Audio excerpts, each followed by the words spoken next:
Now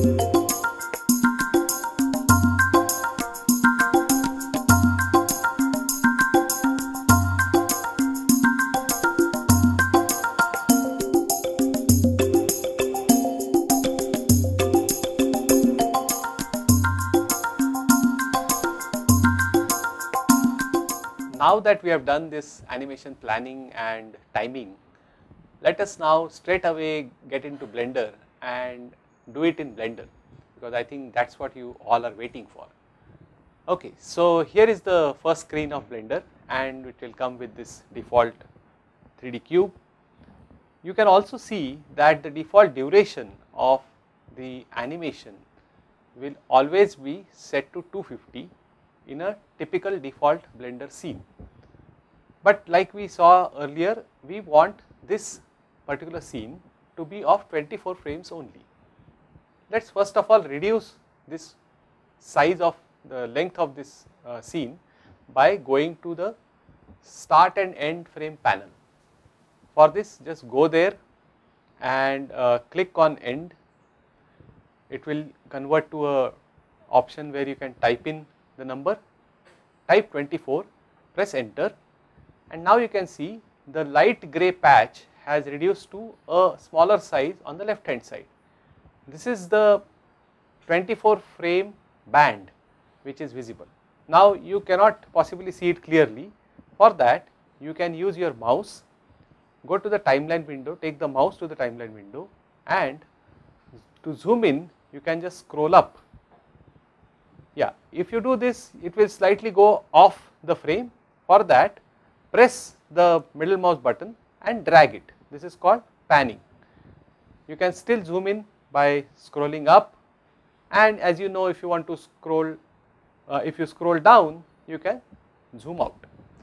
Okay, but this is best possible if you keep it at a very zoomed in level where you can see all the 24 frames very clearly. You can see on the timeline below, you can see 2, 4, 6, 8, 10 and rest of the frames. Okay.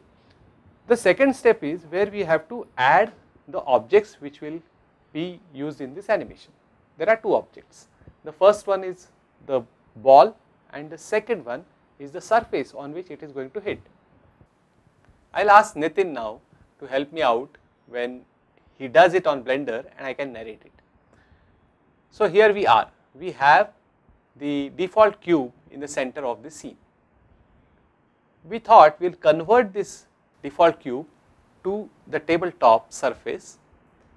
For this, we just need to scale this cube, and you know right now what is the shortcut for scaling. It is S. So press S, keep moving the mouse till it is sufficiently big enough. Okay, I think this is quite nice. After that, just left click, it will be accepted in this particular transformation level. But it has become a big cube now. We want it a flat surface. So we need to transform it into the Z axis so that we get that thin surface.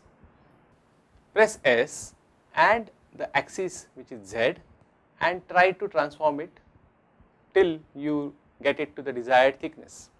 I think yeah, this should be fine. Right now we are at a position where we have the surface ready. Let us now add the ball. For adding any object, you should remember that the position of the 3D cursor plays an important role. By mistake, if you have clicked anywhere on the screen right now, then this particular ball will be added somewhere else. Just to avoid these problems, press Shift C to bring the 3D cursor in the center of the scene. Now this is fine. Let us press Shift A to add new mesh object. From the drop down list, select UV sphere and you will get this sphere in the center. But there is a problem because you cannot see the entire sphere right now, and the reason is that most of that is buried under this particular surface. How to see that? So we need to change our viewport. From the user perspective, let us go to the front view and the shortcut is 1. So once you press that, you can see that you have been able to see these objects from a different perspective, but still it is not very easy for you to play with them. That is because you are currently in the perspective view, and as we mentioned earlier, especially for correct positioning and moving of objects, orthographic view is more natural to use. So let us just move to orthographic view. The shortcut is 5. Moment you press 5, you can see very clearly a surface and the sphere. So let us start animation now. For that, we know that we have to go to the first frame and do it. We are already on the first frame, but we need to make sure by going to the current frame and checking it if it is on frame number 1. We have checked that. We have to move the ball up in the air according to our planning drawing. Select the ball using right click and move it in the Z axis. For that, just use the blue arrowhead and drag it upwards. Now when you do that, you want to take it sufficiently up. This may differ. People may take it like really long, high, and then drop it, or people can keep it at a very average height. There can be a problem because if you take it too much high, you cannot see it. At the same time, if you are in a different angle altogether, probably you cannot take it at a slightly higher level which you are wanting to, which means that your viewport has to be in such a position where you can see all the objects at a comfortable size. So use your keyboard and mouse shortcuts to get it to the desired sizes. I can zoom out and using my scroll button and get all the objects in the place. I can also pan it by pressing the middle mouse button and dragging it and getting it to the desired position. Once I am here, I can just adjust my ball to the possible height. I think this is fine, and let us add a keyframe at this position. The shortcut is press I and you will get the multiple options here. We want to use location and scale, so click on lock scale and you can see that these two attributes turn yellow in the transform panel on the right hand side, which means that a keyframe is added at frame number 1. Now, as per our planning sheet, it is also clear that we will have the same position of the ball for frame number 24 also. So, since we are here at frame number 1 and the transformation is already there, let us also create frame number 24 at the same time. How do you do that? Just go to the current frame, type 24 there and press enter. You will go to frame number 24, you can see the green line has moved to frame number 24. Press I and now you will be able to get the same drop down, select location and scale again, so that there is a keyframe added at frame number 24 also.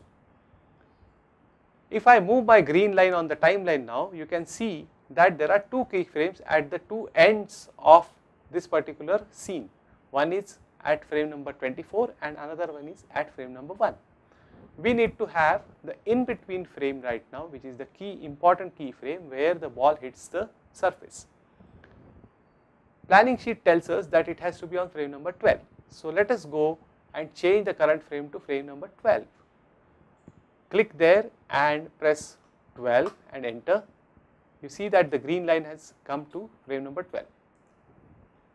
Select the ball and bring it down so that it touches the ground precisely. Right? Try not to dig it inside the surface because it will look very unnatural when you see the animation. It should just barely touch the ground. And once you are satisfied with this, just press I and insert a keyframe here with the same attributes of location and scale. Press enter and you will see that the keyframe is added.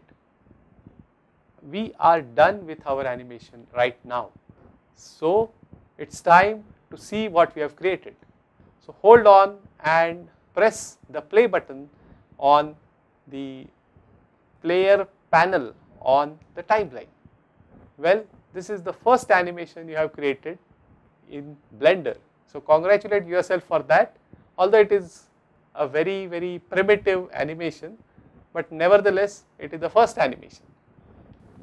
You can also review this animation by pressing Alt A, and whenever you want to stop this continuous cycle of motion which you might get bored after a time, just press escape and you are stopping it like this. Okay, so you have this particular animation ready with you. Let me remind you, please save your file. Now how do you do that? Blender, File, Save. This is an important step, do not forget it, because you will lose all the hard work you have done so far. Select the same directory what you have been using for saving all your works so far. I use Samir Blender here, and within that I will just type ball bounce 01 and it will automatically add .blend to it when I say save blender file. This file is now saved, and now I can open it and work on it anytime later on. Thank you very much.